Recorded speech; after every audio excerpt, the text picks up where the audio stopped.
for those who need it, hey, I used to be very pessimistic. I used to look down on things, disappointed.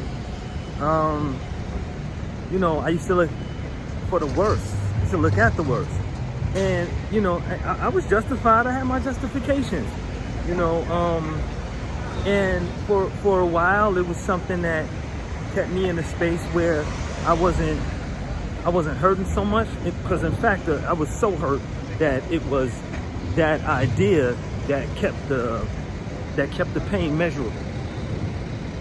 But then, after a while of realizing that wasn't getting me what I wanted from life, I decided to do something different. And what helped me was deprogramming. Number one, knowing that, when we come up, we get programmed, and then a lot of our thoughts and ideas really aren't our own. Well, a lot of mine wasn't. It was just things from the environment that I grew up in. And the next thing was just looking at things and realizing that certain things that I didn't believe or thought weren't exactly true, and things happen in life that I was like, wow, when you kind of like, I don't want to say pull the wool from over your eyes, but when you kind of just like pull back a layer, you start to see things, or you can. What I'm trying to say is that it's a choice. I made the choice to, before I was more optimistic. Before I was that, I was just regular.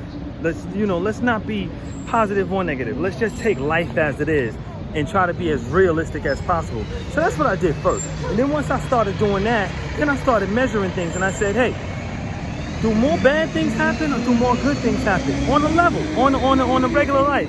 And when I looked at it, I ended up being like, well, I'm not giving credence to the good things.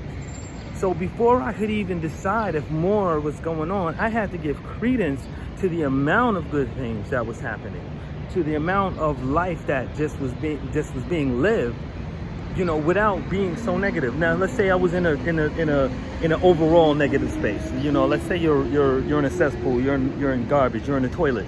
So overall, you're in a toilet, but you're still breathing. It stinks, but you're still breathing. And as long as you're breathing, can you climb out that situation? And then when you look around, you see so many others that went under. And you sit there and say, well, I didn't go under. And then when I did get a realistic look, I personally wasn't actually in the toilet. I made that situation worse than it actually was. Not saying that it was great or ideal, but it didn't have to be so bad. So then I started making those choices.